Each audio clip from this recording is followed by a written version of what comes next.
Hi hello, ഇന്നത്തെ video 9ാം ക്ലാസ്സിലെ second യൂണിറ്റിലെ വിൻഡ്സ് ഓഫ് ചേഞ്ച് എന്ന് പറയുന്ന പാഠഭാഗത്തിലെ എക്സാമിന് വരാവുന്ന കുറച്ച് ഭാഗങ്ങളാണ് ഞാൻ ഡിസ്കസ് ചെയ്യുന്നത്. ചാനൽ ആദ്യമായിട്ട് കാണുന്നവരാണെങ്കിൽ ലൈക്കും ഷെയറും കമൻറ്റും സബ്സ്ക്രൈബും ചെയ്യാനും മറക്കരുത്. ഡ്രീംസ് റിയലൈസ്ഡ് എന്ന് പറയുന്ന ലെസൻ്റെ ഭാഗങ്ങളാണ്. എക്സാമിന് ഈ ഭാഗങ്ങളൊക്കെ വരും എന്നുള്ളൊരു ഉറപ്പുണ്ട്. അപ്പോൾ എല്ലാവരും ഇത് നോക്കി പഠിച്ചു വെക്കുക. First question, during his visit to England Gandhiji stressed the importance of non violence in many of his speeches. Prepare the likely speech. അല്ല, ഒരു സ്പീച്ച് എഴുതാനാണ് പറഞ്ഞിട്ടുള്ളത്. അപ്പോൾ നോൺ വയലൻസിനെ കുറിച്ചിട്ട് ഇമ്പോർട്ടൻസ് നമ്മൾ ആ പാഠത്തിൽ പഠിച്ചു. അപ്പോൾ അതാണ് ഇവിടെ കൊടുത്തിട്ടുള്ളത് speech. Second question, Gandhiji met Chaplin during his visit to England. Prepare a conversation between them. ചാപ്ലിനും ഗാന്ധിജിയും കൂടി മീറ്റ് ചെയ്തല്ലോ ഇംഗ്ലണ്ടിൽ വെച്ചിട്ട്, അല്ലേ? അപ്പോൾ അവർ തമ്മിൽ നടത്തിയ ഒരു കോൺവെർസേഷൻ എഴുതാനാണ് പറഞ്ഞിട്ടുള്ളത്. ഇവിടെ കൊടുത്തിട്ടുണ്ട്, good morning sir, I was eagerly waiting for this meeting. Gandhiji, good morning dear Chaplin, I have heard about you from my friends. Chaplin പറയുന്നു, I always wanted to ask you about your spinning wheel. Why are you against machinery? Gandhiji, this question is very interesting. The spinning wheel is our first step to become independent. Chaplin, but now how? അങ്ങനെയുള്ള ഒരു കോൺവെർസേഷനാണ് ഇവിടെ കൊടുത്തിട്ടുള്ളത്. വായിച്ച് മനസ്സിലാക്കിയിട്ട് പഠിക്കുക കേട്ടോ. അപ്പോൾ അടുത്ത question, imagine you are a woman freedom figure. Prepare a write up on the hardships face by you. നിങ്ങളൊരു ഫ്രീഡം ഫിഗറാണ്, സ്വാതന്ത്ര്യത്തിൽ പങ്കെടുത്ത ഒരാളാണെന്ന് ഇമാജിൻ ചെയ്തിട്ട് ഒരു ഹാർഡ്ഷിപ്പ് ഫേസ് ചെയ്ത പ്രശ്നങ്ങളെ കുറിച്ചിട്ട് എഴുതാനാണ് പറഞ്ഞിട്ടുള്ളത്. അപ്പോൾ അതിവിടെ കൊടുത്തിട്ടുണ്ട്. Gandhiji's call to the woman of India brought me out of the four walls of my home. The journey to freedom was not very easy for a woman freedom fighter like me. Many of us were out of our house for the first time to participate in the protest. അങ്ങനെ തുടങ്ങിയിട്ട് കൊടുത്തിട്ടുണ്ട്. അത് വായിച്ച് മനസ്സിലാക്കിയിട്ട് എഴുതിയെടുക്കുക കേട്ടോ.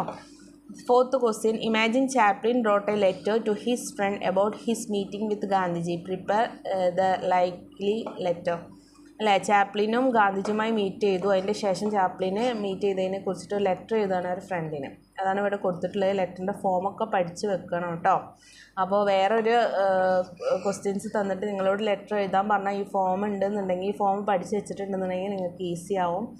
ആദ്യം dear John എന്ന് പറഞ്ഞിട്ട് ചാപ്ലിൻ എഴുതുന്നുണ്ട്. അതാണ് ഇവിടെ കൊടുത്തിട്ടുള്ളത്. ലാസ്റ്റ് യുവർ ഫുള്ളി എന്ന് പറഞ്ഞിട്ട് എന്ത് ചെയ്യണം, ആ ഒരു ഫോം നിങ്ങൾ പഠിക്കണം കേട്ടോ. Fourth question, Gandhiji was received with a great pleasure all over England. Prepare some question to interview him. ഗാന്ധിജിയെ ഇൻ്റർവ്യൂ ചെയ്യാൻ വേണ്ടിയിട്ട് കുറച്ച് ക്വസ്റ്റ്യൻസ് തയ്യാറാക്കാനാണ് പറഞ്ഞിട്ടുള്ളത്. ഇവിടെ കുറച്ച് ക്വസ്റ്റ്യൻസ് തയ്യാറാക്കിയിട്ടുണ്ട്. What inspired you to adopt non violence as a primary tool എന്നൊക്കെ പറഞ്ഞിട്ട് ക്വസ്റ്റ്യൻസ് തയ്യാറാക്കിയിട്ടുണ്ട്. Fifth question, Chaplin was greatly impressed by the pleasant attitude and strong ideals of Gandhiji. What would be his thought? അപ്പോൾ thoughts എഴുതാനാണ് പറഞ്ഞിട്ടുള്ളത്. Oh is a great day indeed എന്ന് പറഞ്ഞിട്ട് thoughts ഇവിടെ എഴുതിയിട്ടുണ്ട്. I got a golden chance to meet Gandhi. Actually, I was eager to see the man who has been inspired million with his thoughts എന്ന് പറഞ്ഞിട്ട് അവിടെ thoughts എഴുതിയിട്ടുണ്ട്. അപ്പോൾ അടുത്ത ക്വസ്റ്റ്യൻ നോക്കാം. During his visit to England Gandhiji attended many meetings where he spoke eloquently about his mission in India and his faith in non violence. Prepare a newspaper report of it. അതെ, news പേപ്പറിൽ വന്ന ഒരു report എഴുതാനാണ് പറഞ്ഞിട്ടുള്ളത്. അപ്പോൾ ഒരു caption കൊടുക്കുക, Gandhiji the champion of non violence captivates hearts staff reporter എന്ന് പറഞ്ഞിട്ട് ന്യൂസ് ഇവിടെ കൊടുത്തിട്ടുണ്ട്. അപ്പോൾ ഇതാണ് ഈ പാഠഭാഗത്തുള്ള ഇമ്പോർട്ടൻസ് ആയിട്ട് എക്സാമിന് വരാവുന്ന പാഠഭാഗങ്ങൾ. നന്നായിട്ട് ചാപ്റ്റർ മനസ്സിലാക്കിയിട്ട് ഓരോ പാഠഭാഗങ്ങളും കണ്ടൻറ്റ് സഹിതം പഠിക്കുക.